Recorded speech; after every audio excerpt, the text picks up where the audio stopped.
Welcome back to Red Hood and the Outlaws, right here at Comicstorian, your home for audio dramas of your favorite comic books. We like to catch you up on movies, video games, and comic books as to what happened in the comic book universe. And today we're going to be bringing you the finale to Red Hood Volume 4. To catch you up really quickly, Jason Todd has lost his memories because he was trying to wipe the darkness out of his mind. His friends Arsenal and Starfire are trying to fight against him to get him to remember everything. And on top of all of that, he has become the leader of the League of Assassins. That's pretty much where we're at now. The battle is beginning, and let's go ahead and get into this episode. And if you enjoyed this, please hit like right below here, smash that as hard as you can, and hit that subscribe button. As our battle begins, the League members try to hold their own with Jason stabbing his swords into one of the Untitled. The Untitled then asks him, "What is this?" And Jason cuts through him, telling him, "This is payback." More and more appear as Jason gets to work cutting through them. And then down below in the prison cells, all Roy can hear is the explosions from the fight. He sighs, asking, "What the hell is going on up there?" And for the record, I can see you. I'm going to keep talking to you whether you like it or not. Cheshire rubs her head, telling him that he's getting really annoying. It was much more fun when he was trying to kill her. And Roy tells her that he's just really scared right now. He's scared that somewhere deep down, he made this whole thing much worse. Jason is hurting for totally legit reasons, and we were trying to force him into something he didn't want to be. Now he's pushing Starfire away because she doesn't want to relive something that almost destroyed her the first time around. He's just being selfish. Cheshire doesn't respond, and Roy goes on asking, "Why am I so damn broken? Why does everything I do end up being wrong?" Cheshire fades into the cell, stating that she knows what broken looks like, and he doesn't look like it. But back outside, Drakkar grabs Jason by the jacket, telling him, "Look at this! My sister's prized pupil. Here to stop me from destroying the Well of Sins, the source of their power. Did these costumed lunatics convince you that you could offer some kind of salvation? Or is it just more of Duker's trickery?" But as Drakkar tries to look inside of Jason's mind, he pauses and says that his mind, she's done something to it. This is far more than simple memory wipes. Jason pushes the swords into Drakkar, telling him, "It's more like a simple case of kicking your smoky butt." Drakkar laughs, telling him, "The All-Blades! I have faced many of my sister's peons wielding these. Do you really think you can kill me?" Jason smiles, telling him, "They're not supposed to kill you. They're steering you." So the two of them begin to fall out of the sky, and Drakkar lands directly into the Well of Sins. Back in the prison, Roy asks, "What is she doing?" And Cheshire tells him that she can see it in his eyes. He really does care about them. Everything that he thinks he's done, it's to help them, right? Does he know how many people would tear down the walls of the most dangerous city on the face of Earth just to save her? He isn't broken, he's far from it. Roy sighs, telling her that doesn't change the fact that they're probably going to die any minute. He'll never get to tell them that he's sorry. She holds his hand, telling him to grab on. And Roy asks, "What? Absolutely not! You tried to kill me literally every time that I've met you." Cheshire grabs a hold of his wrist, telling him, "Just shut up!" Over at the Well of Sins, Drakkar pulls himself out, shouting, "No! Someone get me out! The arcane power is reaching inside of me! This can't be happening! They gave me this power! They can't take it away! Please!" The Well of Sins then expels Drakkar from the pit and onto the ground as Jason looks up and sees the other Entitled and tells them, "You can surrender now or face the same fate as your master." The Entitled tells him that he's lucky. Mortals cannot defeat them. And then a voice calls out, "Oh yes, we will." Shiva rides on the back of a man-bat assassin, ordering the swarm to bring them down. And as all of the man-bats begin to drag the Untitled down, each of them is cast into the pit. And Drakkar lunges at Jason from behind, telling him, "I have done battle for centuries. You won't be able to defeat me, so..." But with a loud crack, Bronze Tiger's there snapping his neck.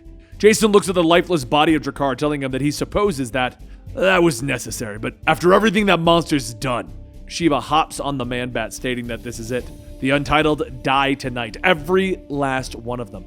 And Jason says that they can't just kill people without his say-so. If they want him to run this organization, they're going to do things his way. And then a voice asks, "Is that so?" The robed man from before walks in, asking if he came all this way to face a leader of assassins who tells his warriors to sheath their blades. Is he really the one that Talia chose?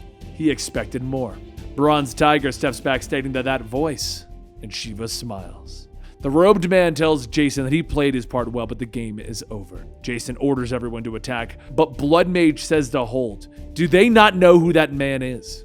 Jason walks towards the robed man asking, "Who are you?" The man says that he's the one who's been planning for this moment for the past 3 centuries. He is the one who gave the Untitled the location of the Acres of All, knowing that they would slay that foul crone Dukra, knowing that they would eventually come here.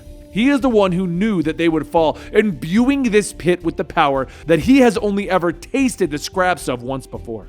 Who else could he be, young detective? Who else but Ra's al Ghul? Meanwhile, at the Acres of All, Dukra's spirit and Saru watch the battle, with Dukra stating that this is simple. The end game. Everything falls to Jason. And Saru asks, will he know what to do after they're done with him? Dukra says that Jason has done it before. A long time ago in the city that he called home, and now he must choose it again. Back in the city, Raz rushes forward, grabbing Jason by the throat, asking, "What did my daughter see in you? Why would she leave everything to you? What did she hope to gain?" Jason struggles to breathe. I don't know, man. Raz then blasts him away, telling him, "For the first time in centuries, I seem to not know my own strength. How could the Untitled split the power amongst themselves all of these years? But none of that matters now. The reasons for my daughter and Dukra cannot save a scared amnesiac boy. I will kill you myself." A short while later, Jason is strung up on a cross while Roy and Starfire sit chained to the ground. Cheshire says that she doesn't like this. The Master's eyes. It looks as if he's willing to burn the world to the ground, and she happens to like the world the way it is. Shiva tells her to get on board. This is their true master, not some weakling that Talia thrusted upon them. Tell her, Bronze Tiger. Bronze Tiger looks up. Yes, we must do as our master commands. Jason looks down at Roy, telling him that he's sorry about all of this. They're going to put them to death, and it's entirely his fault. He shouldn't have pushed them away so fast. He can't believe that he thought that they were evil. That's not them, right? They might not be the best guys around, but they're good, aren't they? Now they're just going to die. Roy laughs, telling him, I know one guy that could save us. The one guy who could break us out in a blaze of glory. And all you gotta do is remember. The little dude with blue light said so. You have the power to take back your own memories. You have fought Ra's al Ghul before. You were trained by Batman, Jason. Do you seriously not realize how powerful you can be? That's when Ra's shouts for the League to bring him the prisoners. He will start by killing the loyal compatriots. He's eager to test the killing power of these new abilities. Are you watching, boy? Imagine the blades in your own hand. You're the one who did this. Jason watches as Roy and Starfire are dragged away, and he says quietly that he wants to remember. He wants to remember who he is! At that moment, a flood of memories begin to pour in. His life as a child, his time with Batman, his doings with Roy and Starfire. He remembers everything. Elsewhere, Dukra and Essence watch, and Dukra says no. This can't be happening now. This is not how it's planned out. And back in the city, Ra's asks what is happening as Jason is pulling himself free of the chains. And he tells him that they really should be more up to date on these bronze Chinese padlocks. Batman told me how to pick these my first second in the cave. And speaking of bats, several of the Man-Bat serum-fueled assassins fly in, with Jason fighting them off, telling him, I only spent 6 weeks training under Shiva. They could have been students for years and they still can't land a punch. Shiva attacks, telling him that she appreciates how highly he thinks of her. And Jason tells her, not so much highly, I just know how dangerous you can be. There's one thing that you taught me though. A few shortcuts to keep the upper hand when I needed it. Literally in this case. He chops Shiva in the back of the head, knocking her out, and Ra's shouts to kill him. Bronze Tiger gets ready to jump in, but he tells Cheshire that he knows what she's thinking. Just do it now. Bronze Tiger then roars as he lunges for Jason, telling him that he can assure him that there are no shortcuts to defeating him. And while they begin their battle, Cheshire sneaks over to Starfire, telling her to get as hot as she can in about 3 seconds, like heat-wise. As her poisons melt the chains holding her down, she tells Roy that this might sting a little. Bronze Tiger grabs Jason by the leg, and Jason yells that they used to be friends, and Bronze Tiger says, I've killed friends before. That's when a rock is thrown at Bronze Tiger, and he asks who dares, and Starfire rockets in, punching him across the city. Roy helps Jason up, telling him that it's good to see him again, and Jason tells him, I'm sorry that you had to trick me like this. I didn't think it was going to go down like this. Roy asks, what? And Jason asks, wait, did you not figure it out? This has been the plan from the very beginning. You take the wizard and the Tin Man. I've got a bucket of water that I got to introduce to a certain wicked witch.